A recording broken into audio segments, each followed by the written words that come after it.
ये स्टोरी दीपिका पादुकोण की है कि कैसे उन्होंने डिप्रेशन और एंजाइटी को मात दी और हर असफलताओं पे काबू पा लिया।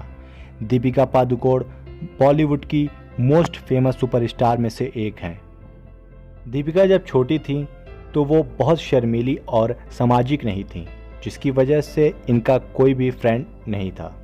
दीपिका को आउटडोर्स गेम खेलना बहुत पसंद था और अपने पिता की तरह एक बैडमिंटन प्लेयर बनना चाहती थी।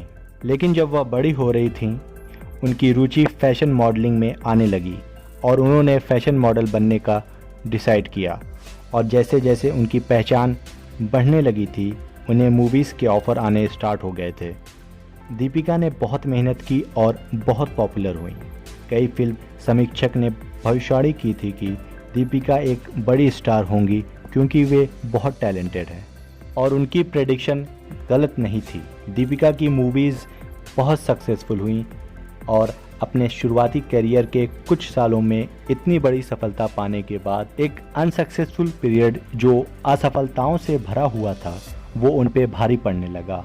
और 2010 में उनकी 5 फिल्में आईं, वो उतनी सक्सेसफुल नहीं हुई, बहुत से नेगेटिव रिव्यूज़ मिले। लेकिन इन असफलताओं से भरे हुए समय ने उन्हें as a human being grow करने में बहुत मदद की। इस पीरियड ने उन्हें एक ऐसा पर्सन बनने में मदद की जो इतनी आसानी से हर नेगेटिव चीज़ से घबराता नहीं और डरता नहीं। दीपिका कहती हैं कि मैंने इस टाइम में ये समझा है कि उतार चढ़ाव हर इंसान के करियर का एक हिस्सा होता है और ये पूरी तरह से आप पे डिपेंड करता है कि आप इसे कैसे हैंडल करते हो। या तो आप इन नेगेटिव चीज़ों से घबरा जाओ और या तो इसे पॉजिटिवली लेके इससे सबक हासिल करो।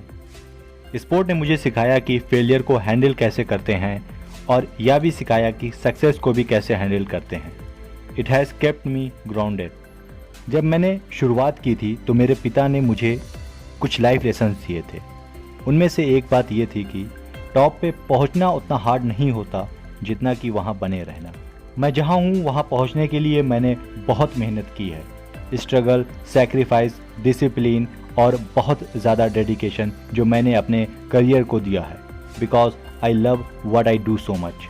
मैं कदर करती हूँ जो है मेरे पास, क्योंकि ये इतनी आसानी से हासिल नहीं हुआ है। अपने करियर के शुरुआती दौर में मैंने बहुत क्रिटिसिज्म फेस किया है, लेकिन कभी भी रिस्क लेने से डरी नहीं और यह भी एक्नॉलेज किया कि अभी भी कुछ ऐसे एरियाज़ हैं जहां मुझे और सुधार की ज़रूरत है। मैंने अपनी वीकनेस को अपनी स्ट्रेंथ बनाया और अपने स्ट्रेंथ को और बढ़ाया और सीखना जारी रखा, और इस तरह से उन्होंने अपनी सभी फेलियर्स को मात दी और फिल्म इंडस्ट्री की टॉप रेटेड स्टार्स में से एक बनी। लेकिन जब वो अपने करियर के टॉप पे थी तो कुछ चीज़ों की वजह से काफ़ी परेशान हो गई थी, और वो चीज़ उन्हें अपने करियर पे फोकस नहीं करने दे रही थी, उन्हें डिस्ट्रैक्ट कर रही थी। और उन्होंने इसके बारे में खुल के बातें करने का सोचा पूरी दुनिया से, अपने फैन से, कि एक टाइम पे वो डिप्रेशन और एंजाइटी से जूझ रही थी।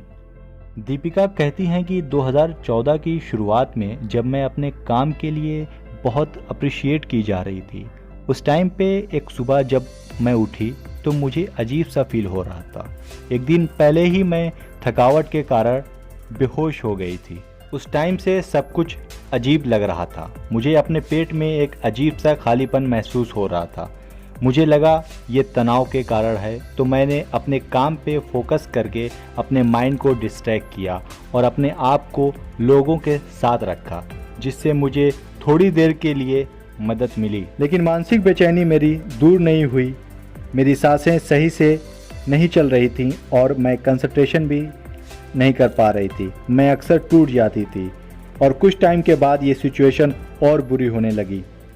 जब मेरे माता पिता घर पे आए तो मैंने उन्हें ये जाहिर नहीं होने दिया, क्योंकि वो मेरे अकेले रहने और लंबे समय तक काम करने को लेकर चिंतित रहते थे। लेकिन एक बार अपनी माँ से बात करने के दौरान मैं टूट गई और उन्हें मेरी प्रॉब्लम समझ में आ गई और उन्होंने अपने एक साइकोलॉजिस्ट फ्रेंड को बताया जो इस कारण के जड़ तक पहुंची। उस टाइम पे हर सुबह जागना और हैप्पी न्यू ईयर के क्लाइमेक्स के लिए शूट करना एक संघर्ष था मेरे लिए। फाइनली मैंने उस साइकोलॉजिस्ट से बात की और अपने दिल की सारी बात उससे कही। उसने निष्कर्ष निकाला कि मैं एंजाइटी और डिप्रेशन से पीड़ित हूँ। जब उसने मुझे मेडिसिन लेने का सुझाव दिया तो मैंने उसे मना कर दिया। मुझे लगा बात करना काफ़ी होगा। कुछ टाइम के बाद मैं एक और साइकोलॉजिस्ट से मिली सेकंड ओपिनियन जानने के लिए। उस दौरान कुछ दिन बीच में ऐसे भी थे जब मैं ठीक महसूस करती थी, लेकिन उसी समय एक ही दिन में मैं फिर उन्हीं नेगेटिव फीलिंग से परेशान भी हो जाती थी। सो फाइनली मैंने अपनी कंडीशन को एक्सेप्ट किया और साइकोलॉजिस्ट से दोबारा मिली। काउंसलिंग ने मेरी काफ़ी मदद की, लेकिन एक हद तक। उसके बाद मैंने डॉक्टर्स के सुझाव के अनुसार मेडिसिन ली और आज मैं काफ़ी अच्छी हूँ। और मैंने 2 महीने का कंप्लीट ब्रेक लिया अपने आप को मेंटली और फिज़िकली रिकवर करने के लिए। और आज दीपिका पहले से कहीं ज़्यादा डिटरमिन्ड हैं डिप्रेशन और मेंटल हेल्थ से जुड़ी प्रॉब्लम के बारे में बात करने के शेम को ख़त्म करने के लिए। बहुत से कारणों से एक स्टिग्मा जुड़ा हुआ है मेंटल इलनेस से। यही कारण है कि लोग इसके बारे में बात नहीं करना चाहते हैं। दीपिका कहती हैं कि कई कारण थे जिसकी वजह से मैंने ये बोलने का सोचा। पहली बात, क्योंकि इसने मेरी लाइफ कई तरह से बदल दी। ये सबसे कठिन अनुभव था जिससे मैं गुजरी, लेकिन इससे मुझे बहुत कुछ सीखने को मिला मेरे बारे में और लाइफ के बारे में। इस पे काबू पाने से मैं एक स्ट्रॉन्ग पर्सन बनी और अब मैं अपने लाइफ को ज़्यादा महत्व देती हूँ। इसे एक्सेप्ट करने से और इसके बारे में बात करने से मुझे सुकून मिला और मैंने मेडिसिन लेना बंद कर दिया। और मैं उम्मीद करती हूँ कि मेरा एग्जाम्पल लोगों को इससे निकलने में मदद करेगा। दुखी रहना और डिप्रेस रहना ये 2 अलग अलग चीज़ है। दुखी इंसान तो दुखी दिख जाता है, लेकिन डिप्रेस इंसान का बाहर से देख के नहीं पता चलता। उसका एक रीज़न ये भी है कि एक समय पे लोगों का रिएक्शन होता है कि how can you B depress. आपके पास आपके लिए सब कुछ है, आपको नंबर 1 हीरोइन माना जाता है और आलीशान घर है, गाड़ी है, फिल्में हैं, इसके अलावा और क्या चाहिए आपको। लेकिन ये इस पे डिपेंड नहीं करता है कि क्या है आपके पास और क्या नहीं है आपके पास। लोग फिजिकल फिटनेस के बारे में बात करते हैं, लेकिन मेंटल हेल्थ भी इक्वली इम्पॉर्टेंट है। मैं देख रही हूँ कि लोग पीड़ित हैं इससे और उनके परिवार वालों को इसके बारे में शर्म की भावना है, जो कि हेल्प नहीं करती है। उन्हें सपोर्ट की, उन्हें समझने की ज़रूरत होती है। यही वजह है कि मैं अब एंजाइटी और डिप्रेशन के बारे में जागरूकता पैदा करने और लोगों की मदद करने की पहल में काम कर रही हूँ। दीपिका उन कुछ सेलिब्रिटी में से एक हैं जिन्होंने अपने डिप्रेशन और एंजाइटी के साथ अपनी लड़ाई के बारे में पब्लिकली बात की है। 2015 में मेंटल हेल्थ के बारे में अवेयरनेस जगाने के लिए उन्होंने लिव लाफ लव फाउंडेशन की स्थापना की, क्योंकि उन्होंने कहा कि डिप्रेशन किसी के साथ कभी भी हो सकता है। बिकॉज डिप्रेशन नेवर डिस्क्रिमिनेट, क्योंकि डिप्रेशन भेदभाव नहीं करता है और अचानक ही ज़िंदगी बेकार लगने लगती है। ट्रिगर पॉइंट अलग अलग लोगों के लिए अलग अलग हो सकता है, लेकिन यह कुछ ऐसा होता है जो कि बहुत ही अनएक्सपेक्टेड होता है। इसीलिए लोगों की मदद करने के इरादे से मेरी कहानी, मेरे अनुभव, मेरी जर्नी का साझा करना इम्पॉर्टेंट था, जो शायद उसी चीज़ से गुजर रहे हैं लेकिन अपनी कहानियों के साथ बाहर नहीं आ पा रहे हैं।